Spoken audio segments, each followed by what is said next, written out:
Alors, dans cette dernière partie de cours, on va apprendre à dériver des fonctions trigonométriques un petit peu plus compliquées, comme par exemple cosinus de 3x plus 1 ou sinus de 4x moins 5, par exemple. Voilà, donc on va voir deux formules. Donc les fonctions qui à t associent cosinus de oméga t plus phi et à t associent sinus de oméga t plus phi sont dérivables sur R et pour tout réel t, cosinus de oméga t plus phi, la dérivée, ce sera moins oméga sinus de oméga t plus phi. Donc c'est-à-dire en fait on dérive le cosinus exactement comme d'habitude, sa dérivée c'est moins sinus. Simplement il va falloir rajouter le coefficient qui est devant le t, devant notre sinus. Et même chose pour la dérivée de sinus de oméga t plus phi, ce sera oméga cosinus de oméga t plus phi. Donc on dérive le sinus comme d'habitude, ça donne un cosinus. On rajoute juste le coefficient devant le t, on le met devant le cosinus. On en déduit que, du coup, pour l'autre sens, les primitives, on en déduit que 1 sur oméga sinus de oméga t plus phi, c'est une primitive de cosinus oméga t plus phi. Donc maintenant, si vous avez des intégrales avec une fonction du type cosinus de oméga t plus phi à l'intérieur, vous savez que la primitive, elle est de cette forme-là. Et puis, on en déduit aussi que moins 1 sur oméga cosinus de oméga t plus phi, c'est une primitive de sinus oméga t plus phi. Alors, on va maintenant travailler sur un exemple. Alors, d'abord une petite question préliminaire. On vous demande de déterminer le signe de cosinus de 2t moins 3pi sur 4 pour t compris entre 0 et pi. Alors, pour ça, on va aller chercher en fait, quand on vous demande le signe, on vous demande quand est-ce que c'est plus grand que 0, plus petit que 0. Donc on va aller chercher sur le cercle trigonométrique quand est-ce qu'un cosinus est plus grand que 0, par exemple. Donc là, si je prends mon cercle trigonométrique, les cosinus, ils sont sur l'axe des abscisses, donc les cosinus positifs, ils sont ici. Donc ça correspond sur le cercle, là, voilà, ce demi-cercle que j'ai repassé en orange. Alors maintenant, ça c'est pour le cosinus en fait de t que c'est valable. Maintenant, il va falloir en fait qu'on détermine quand est-ce que le cosinus de 2t moins 3pi sur 4, lui, est effectivement positif. Donc, pour ça, on va devoir regarder quand t est compris entre 0 et pi, dans quel intervalle est compris 2t moins 3pi sur 4. Donc, t compris entre 0 et pi, on multiplie par 2 pour encadrer 2t. Et puis ensuite, on soustrait 3pi sur 4. Ça nous donne donc que 2t moins 3pi sur 4 est compris entre moins 3pi sur 4 et 5pi sur 4. Donc, ça veut dire moins 3pi sur 4 sur le cercle, ça se place moins 1, moins 2, moins 3, c'est ici. Et 5pi sur 4, 1pi sur 4, 2pi sur 4, 3pi sur 4, 4pi sur 4, 5pi sur 4, en fait, ça se passe au même endroit. Donc, en fait, ça veut dire que quand t est compris entre 0 et pi, qu'est-ce qu'on fait en fait? Notre 2t moins 3pi sur 4, en fait, il parcourt tout le cercle trigonométrique en partant de moins 3pi sur 4 et en allant à 5pi sur 4.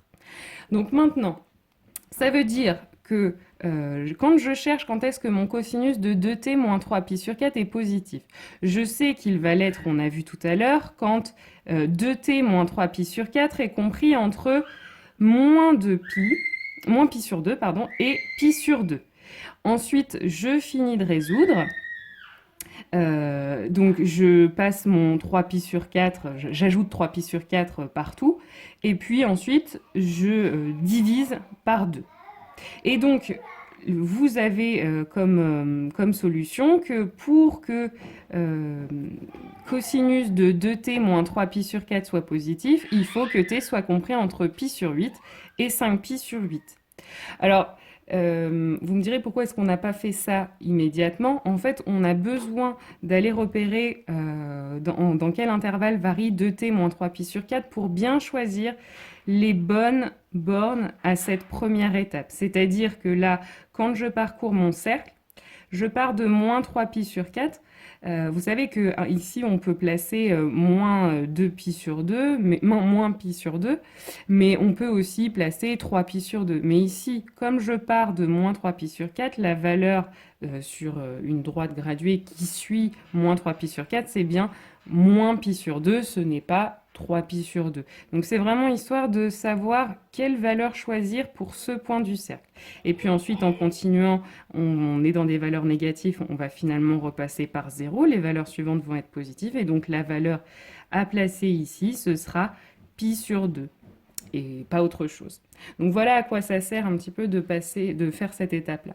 Et donc finalement, une fois que j'ai résolu mon équation, je peux faire le tableau de signes de l'expression qu'on me demandait. Donc sur l'intervalle 0pi comme demandé, je sais que mon cosinus sera positif entre pi sur 8 et 5pi sur 8, donc je place ces deux valeurs avec des zéros en dessous et un plus au milieu. Et partout ailleurs, du coup, mon expression sera négative. Alors, maintenant, la suite de notre exemple. Donc, vous avez f, la fonction définie sur l'intervalle 0pi par f de t égale 3 sinus de 2t moins 3pi sur 4. On vous demande d'étudier les variations de f. Donc, qui dit variation dit d'abord dérivée. Donc, on va dériver cette expression-là. Alors, pour dériver, on va se servir des formules qu'on vient de voir. Et simplement, on va rajouter la constante 3 devant. Donc le 3, je le mets. Et donc, ce que me dit la formule qu'on vient de voir, c'est quand on a une expression de cette forme à dériver, la dérivée, ce sera oméga cos de oméga t. Mais qu'est-ce que c'est le oméga ici? C'est le coefficient qui est devant le t. Donc c'est 2. Donc ça va nous donner comme dérivée 2 cosinus de 2t moins 3pi sur 4. C'est-à-dire 6 cosinus de 2t moins 3pi sur 4. Une fois qu'on a notre dérivée, il faut maintenant faire son tableau de signes. Or, on vient déjà, dans la première question, de faire le tableau de signes de cette expression-là.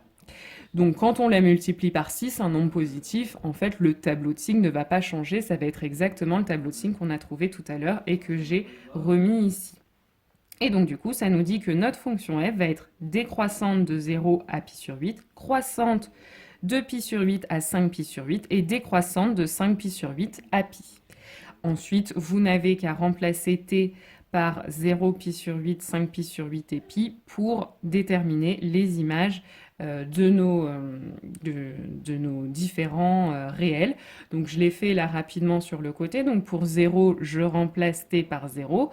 Donc ça me donne 3 sinus de moins 3pi sur 4. On peut s'aider d'un cercle, mais le sinus de moins 3pi sur 4, c'est moins racine de 2 sur 2, ce qui donne moins 3 racines de 2 sur 2 pour notre image. Donc c'est placé ici.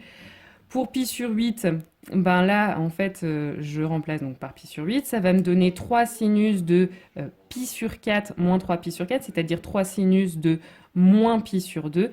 Et le sinus de moins pi sur 2, ce sera moins 1. Donc ça me fait 3 fois moins 1, donc moins 3, etc. Je ne les ai pas toutes faites. Mais c'est le même principe. Et enfin, dernier exemple, on va pouvoir maintenant aussi calculer des intégrales. Donc l'intégrale qui contient une fonction trigonométrique un petit peu plus complexe. Donc l'intégrale de 0 à pi de cosinus de 2x plus pi sur 3 dx.